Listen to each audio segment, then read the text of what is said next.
Welcome back, my long-term lovers, to Want to Watch Now, where we talk about what's streaming on Netflix right now. And in today's episode, we are talking about the long-awaited, much-anticipated, extremely wicked, shockingly evil and vile, the Ted Bundy, Zac Efron movie. Interestingly enough, the title is not said in the movie like it is in the trailer, which is great, because can we all agree that you recoil a little bit inside when you hear the title of the movie word for word said in real time? It's a little too, on the nose. But I thought it was a great idea that they showed it in the trailer because it got a major point across of why it's called that and what mood they're trying to capture with this film. Now, the thing is, I did not watch the Ted Bundy tapes because I would like to sleep at night. I'm just going to put that out there. I'm aware of chunks of what he did and to how many people and so on and so forth. But it's like once you dip your toe in, you really quickly realize you're swimming in sharks and you want to get out of there real quick. But I actually wasn't going to initially watch this film, but the reason why I changed my mind is the way they chose to go about it. So I am all about freedom of speech, information being readily available. I don't think it's helpful in any way to sweep things under the rug. But I'm also against the sensationalizing of serial killers and giving them such a spotlight. It kind of, feeds fuel to the fire. And I think it's really negative in the way it's becoming a thing now. Back in the day when we all kind of checked it out, it was kind of not as spoken about. So it was kind of cool when you were on YouTube in the middle of the night and finding out information and you're like, why the fuck am I so into true crime? And then true crime became more popular. And I don't know, there's some good and bad things about it. So I was like, great, another fucking movie where we just repeat time and time and time again that he was such a handsome man. He was so charismatic, blah, blah, blah. He was not fucking hot. I'm just going to put that out there. He literally was the most basic TikTok white boy I've ever seen. There was nothing particularly handsome about that. I don't know why that's completely repeated over and over and over again. And I didn't personally feel he was the most charismatic guy. He just was comfortable with speaking for sure. I think there was something charismatic about him for sure, but not that crazy, not that convincing. I think it got sensationalized with the news and everything like that, and people got caught up in the hype of it all. But anyways, I was kind of tired of another movie kind of being given to this killer. But then my mind changed when they showed what they went about it and watching the film itself. So this is more from the perspective of Elizabeth Kendall. It's not strictly from her perspective. We get to see Ted Bundy. We get to see plenty of alone time with him. We get to see how he manipulates others. What's it like in between him escaping different prison sentences. But it's almost as if you're going into it not knowing he did it, which is hard because I said the same thing with The Highwaymen. Highwaymen was kind of all about Bonnie and Clyde, but somehow they pulled you out of the selling point. The whole movie wasn't that it was Bonnie and Clyde. They made you look at them as just two murderers, what the stakes were, and somehow you removed you from such a renowned case. And this is the same thing. It's like Ted Bundy did it. You know the end game, but somehow they make you forget along the way, and you just understand the struggle people are going through of being like, should I believe this? Should I not believe that? What is he going to do next? And the way he does manipulate is pretty clever, so it's interesting to watch that. It does not make him look good in any way, shape, or form, or keep repeating those things over and over again.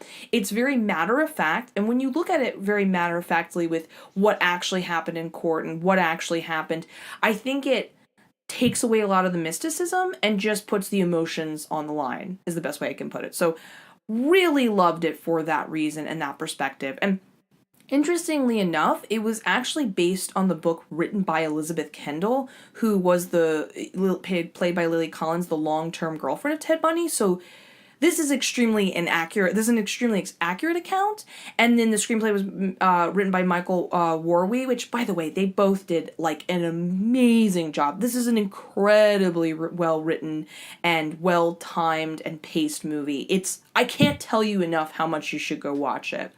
And then paired with Joe Berlinger's directing, I really loved, especially right out the gate when you're first watching the movie, you get this back and forth angle where, like, one moment they're cute and they're dancing, they meet each other for the first time, or you see a little baby and she's kind of an innocent woman understandably saying to him, like, you know, if you feel uncomfortable and you want to run, I would understand if you didn't want to date me because I already have a little girl. And then the next moment, it's showing something, like showing him in jail, showing him as the person we came to know him as, not as the man he once was portraying himself as. So this back and forth of like happiness, darkness, happiness, darkness. I also want to compliment that they didn't get into any really gritty or gory details until the end, and even then, it's not super focused on. They don't show a lot of graphic stuff at all. So if you feel sensitive to that stuff, you're going to be okay. It's not a huge focal point, and it's honestly so skimmed over, which is a good thing because they hint at it enough that it gives more of a punctuation to when, again, you're caught up, you're swept up in the whole, like, oh, did he do it? Did he not do it? The movie wants to make you all feel soft and fuzzy and then bring up what would it be like for you if you started to hear what he actually did? How it would make it feel that much darker in reality, with a combination of making it absolutely clear that, like, Ted Bundy really isn't not a good person and an asshole and so forth. So, loved everyone's approach creatively of how they went about this film. Now, so over this podcast, I'm going to talk about the performances, and they are really important to go over because they're amazing.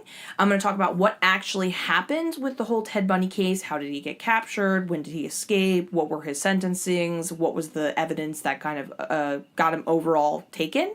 And last but not least, the pivotal and most important part that I think defines everyone's role in this is the ending. The ending is so important.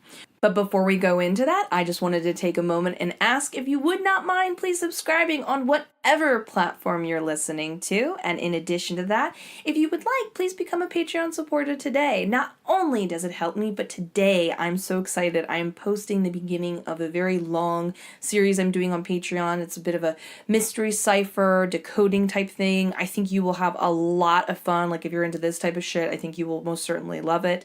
And it's kind of like a great way of both helping out the channel, but also, like, there's a lot of awesome content I'm going to be putting up or am in the process of putting up. So it's kind of like a win-win for everybody.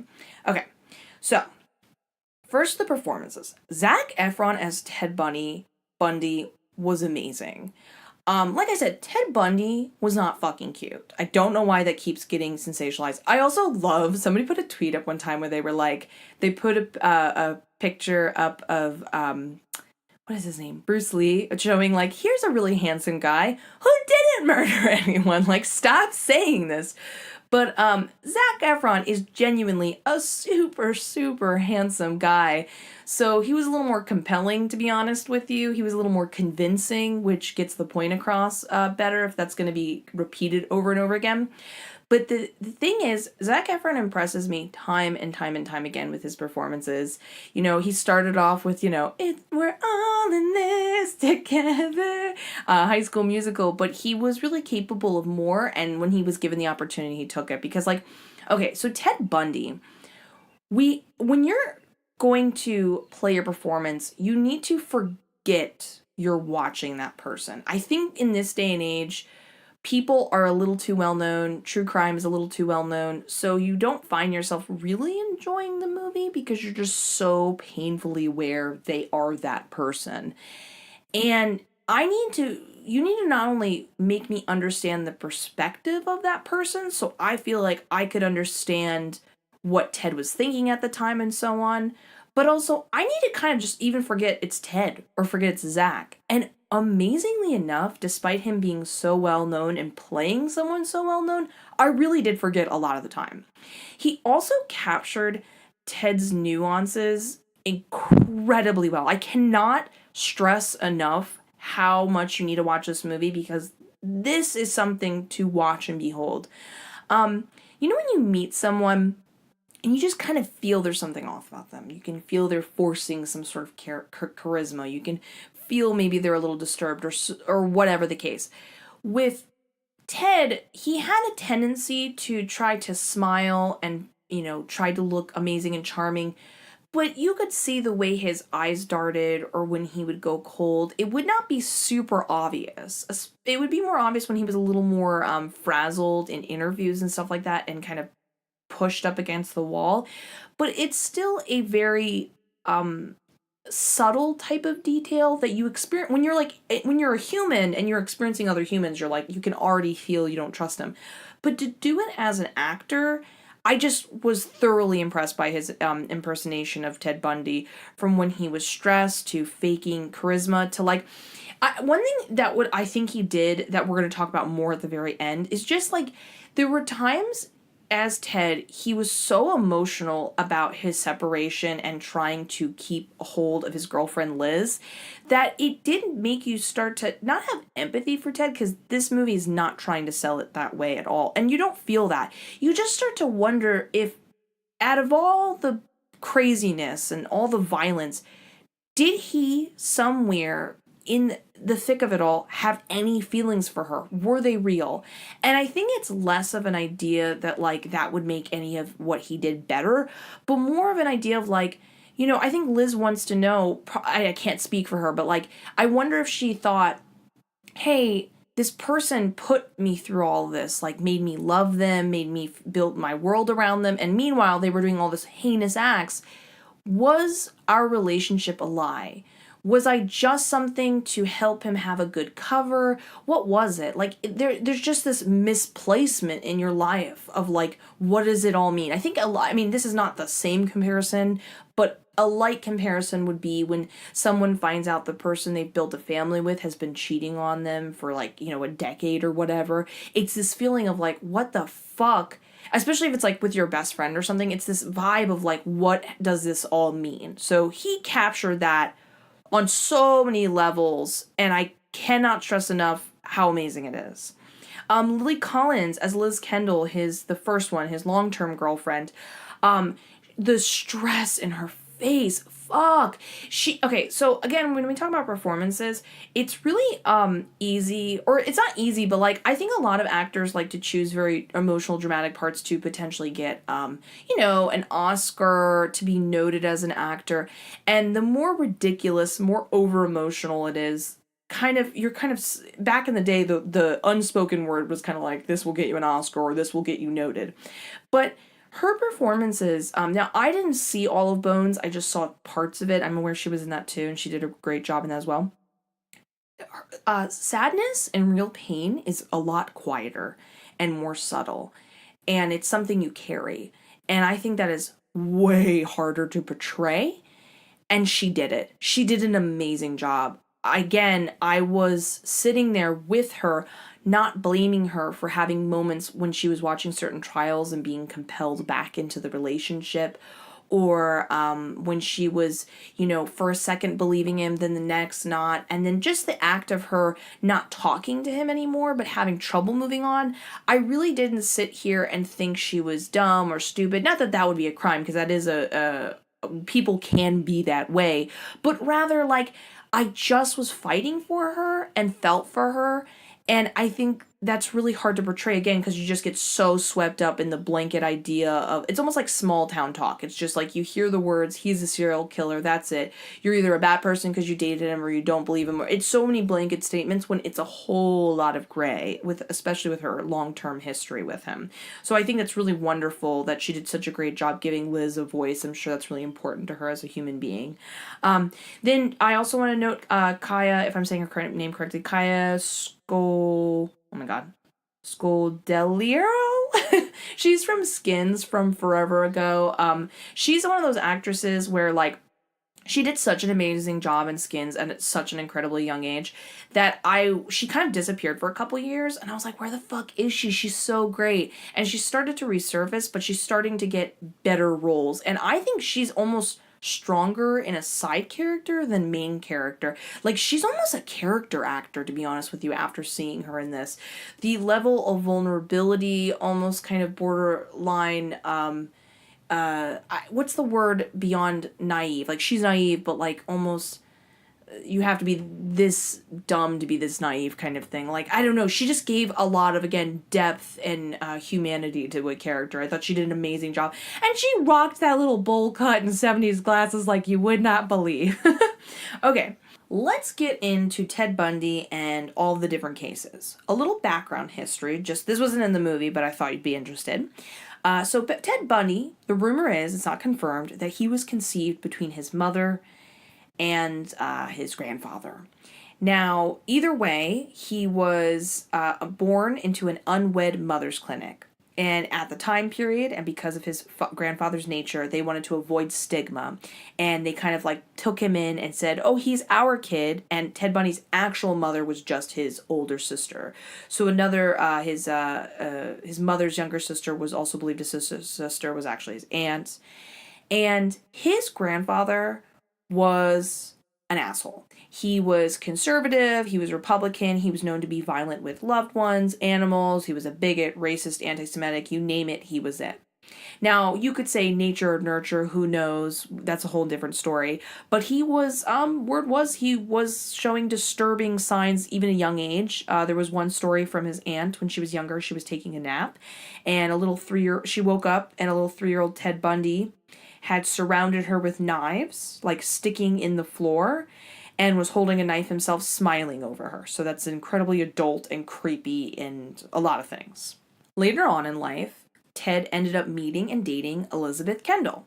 Now, she was recently divorced and she had a little baby of her own, but they actually ended up dating for like a solid 7 years before he was ever incarcerated, and then they dated for a couple of years afterwards. So, like, he was practically a surrogate father to her child. Like, I'm just trying to put in perspective how horrifying it was to turn around and this person you think you know so well is a complete fucking monster. You can understand how hard it was for her to get over this, understand the information at hand, a lot of things.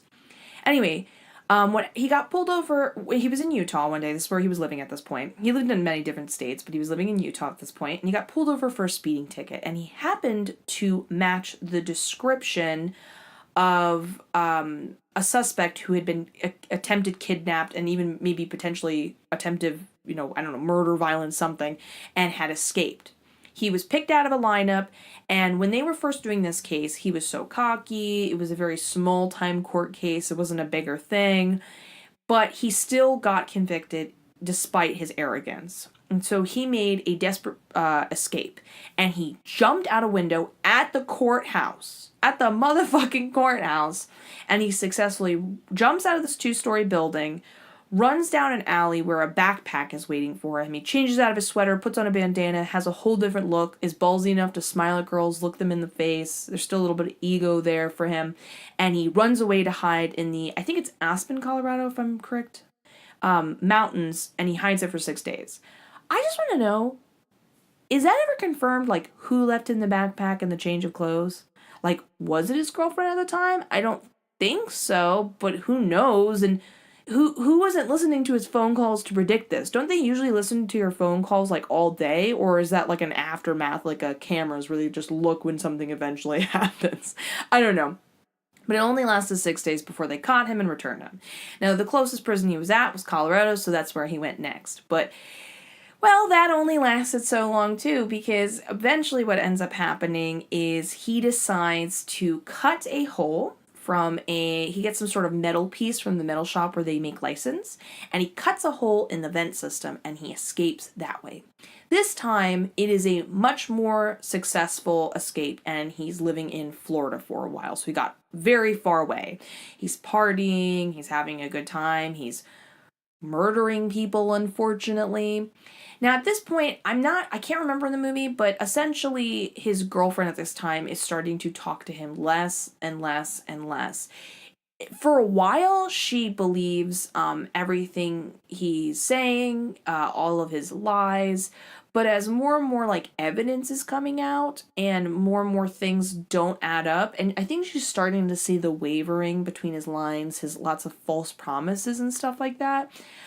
It's pretty fucking, clear that this maybe isn't the person she knows, but you can understand her hesitation that she's like, it's like she's half waiting around by the phone and wants to hurt herself and know what he has to say, but she's also dreading it and hope he doesn't call. So she's going through a tough time. So while he's living in Florida and escaped and not talking to her, unfortunately, he successfully murders violently two sorority girls from, I think it's like Chi Omega sorority. And this is what essentially gets him convicted and starts becoming a bigger thing. Because at this point, he's just your run-of-the-mill, like, terrible person. He's run away a couple times, that's why they want him. But he's not, like, they haven't quite connected him to these other murders. I do think at this point there is some sort of suspect, there is something there, but there's not enough to convict him. They just know that he's maybe a person of question in maybe other bigger cases, but again, it's still so you're not sure type thing. So he gets pulled over by a cop again. I think they either recognize him or whatever, and they ask for his license and registration, and he doesn't have a fake ID. He might not even be carrying one, to be honest with you, and he decides not to risk it and punches the fucking police officer in the stomach. He does not successfully get away, though. The police officer gets him, and this time he's finally in Florida. So this is when everything starts to go down, because if he hadn't basically run away all those different times, he could have just gotten in trouble for a few years from the first case and continued on with his life. But because he was very squirrely and obviously had the need to and desire to kill, he basically fucked himself over, which is great for the rest of us in society. So what happens is when he's in Florida at this point, his warden is very upfront with him. He even takes his little drawing that, again, he's still kind of connected to his girlfriend or fiance at this time, Liz. His little daughter, or his surrogate daughter, had drawn him a little picture. The warden takes it off the wall, rips it up, makes it clear that this isn't, his place anymore. He can't talk his way out of this. And he makes a lot of smart decisions, like reading his conviction in person. They even hold him down violently to get molds and prints and pictures of his teeth, which will become one of the most pivotal points of information and evidence going on in the trial. And during this time, he's because he's now linked directly with these two girls' murders, there's witnesses, there's lots of evidence behind it, there's a whole conversation of how violent it is and everything. Everything starts to come out, and this little, it's like a sweater has been, or a thread has been pulled on a sweater, and it's all falling apart, and it's getting way worse than it started out as. Because kidnapping is pretty fucking bad and very serious, but it just, it just gets worse and worse and worse. So during this trial, he cannot get in touch with Liz. She's just more and more separating herself from him. She's starting to hear about all the information about what was done to these girls. There's even a question of maybe there was more. But even the girls themselves, like, it's bad. Like, a nipple was missing. Something was shoved so far up one of the girls that her organ ruptured. I mean, this was a truly extremely wicked, shockingly evil, and vile guy. I mean, that is why the name of the film is perfect. It is focusing on how disgusting he was, how bad it was. So during this trial, he realizes he doesn't have a hold on Liz anymore, and he needs someone for probably a little bit of moral support, but I think part of him can't help and needs to manipulate that, like, powers him, but above all, he needs someone helping him. So he starts to bring back this girlfriend who shows up at one point in the film, and he clearly was embarrassingly trying to avoid her.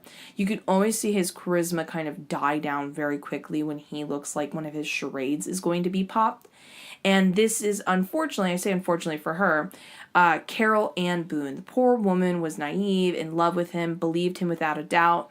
It's actually kind of interesting because when I was going and watching this, my boyfriend had told me that he had a girlfriend, a long-term girlfriend, that to the very bitter end, to her dying days, believed he didn't do it. But then when we watched the movie, I was like, Liz clearly seems like she's very smart and she is questioning this stuff. And now I'm like, when he couldn't get Liz anymore, he moved to Carole for the sake of manipulation and stuff like that. And he's coaching on her what to say, kind of like, again, the Manson girls, being coerced and manipulated. Well, he kind of stays silent, stuff like that, except Ted can't shut his damn mouth. And getting the media to be fed. He's doing whatever he can to be like, look at everyone else saying I'm a murderer. Don't I clearly seem like such a nice guy? Don't I clearly seem like someone who wouldn't ever do this? But the problem is that charade does not go on well. He's not really that master of a manipulator.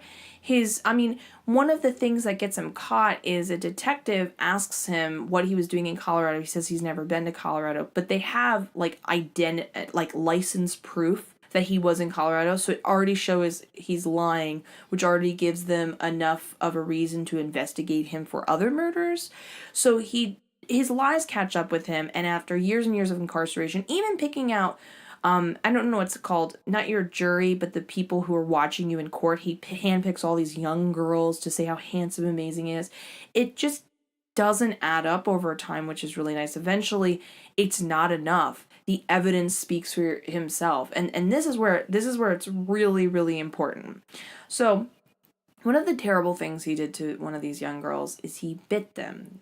Bit them in a couple of different places. And obviously everyone's teeth is very unique. But Ted's himself are very right away you can tell their identity and the way they look. And he tried everything he could to shake, be like, oh, well, if I were to bite in the tooth, does it make the same marking every time? And what is it called, odontist, the person who does teeth, right away is like, yes, I looked, I checked it, I did it with cadavers, like, yes, it makes the same mark every time. Those are your teeth. That is it. And in fact, when they went into, when the jury kind of came out and said, like, why did you convict him? What was, the leading evidence? That was one of the biggest things that, couldn't be spun or told differently. But with all this evidence, all this information being put out there, all this terribleness, he still has the audacity to not plead guilty to the very bitter end. It's insane. At one point, his girlfriend, fake fiance situation, Carole, which, God, I feel so bad for Carole. She's just clearly being manipulated. She tries to bring in his mother, which, again, like I said, he feels a lot of hatred towards his mother when he found out she was his, not his sister and everything like that. He blamed her for a lot of things. So he tried to, unbeknownst to anyone, because no one really knows Ted and his relationship with his parents and stuff like that. When they bring in the mother, they try to do whatever they can to convince him to plead guilty so that it won't be, to death and a life sentence and so on and so forth. He, on the spot, decides to fire his lawyer and continue to not plead guilty. But then what ends up happening is they still convict him. The jury convicts him, but because he didn't plead guilty, he didn't get a lot of sentences off, which is basically justly so. He's just so fucking dumb. The man, this is something really kind of interesting that my boyfriend pointed out that makes you think about how unique he was compared to other killers. It's actually very common, pretty much happens every single time. When most of these killers are caught, they don't really back down from what they did. They are either they want to brag about it, just purely talk about it because it's their hobby, it's their enjoyment. Not to be dark, but it is. Or there's just a general yep, I did it. And he was one of the rare ones that didn't, who just kept over and over and over and over saying nope, I'm a good guy. No, I'm a good guy. I think he was such a believer of a facade that it starts to make you wonder why he even dated Liz in the first place. Was she a part of the facade? And we're going to get on that to the end. So anyways, that's basically what happens. Utah, kidnapping, escapes through window. Colorado, he escapes to Colorado, then he's found, then he goes to Florida, or he goes to Colorado, he escapes Colorado, then he gets sent, he goes kill someone, and in Florida, he gets caught in Florida, so he gets to Florida prison. They successfully finally convict him after years and years and years of trials and stuff like that for the two girls. But we're going to get to the major end because he actually doesn't get the death penalty for a good 10 years. Interestingly enough, if you get sent to death penalty, it takes a very long time before you actually get the death penalty. So now, the ending. The ending is incredibly important. At this point, we've watched Liz go up and down. She's been emotionally fucked up, drinking herself. I don't even blame her when she develops a relationship with another guy, Haley Joel Osment plays. By the way, I couldn't help but laugh to myself and be like, hey, you know how your last boyfriend killed people? I talk to dead people. But she develops a relationship with him, and she's still watching the trials all this time. It's actually the first televised trial, which is really interesting.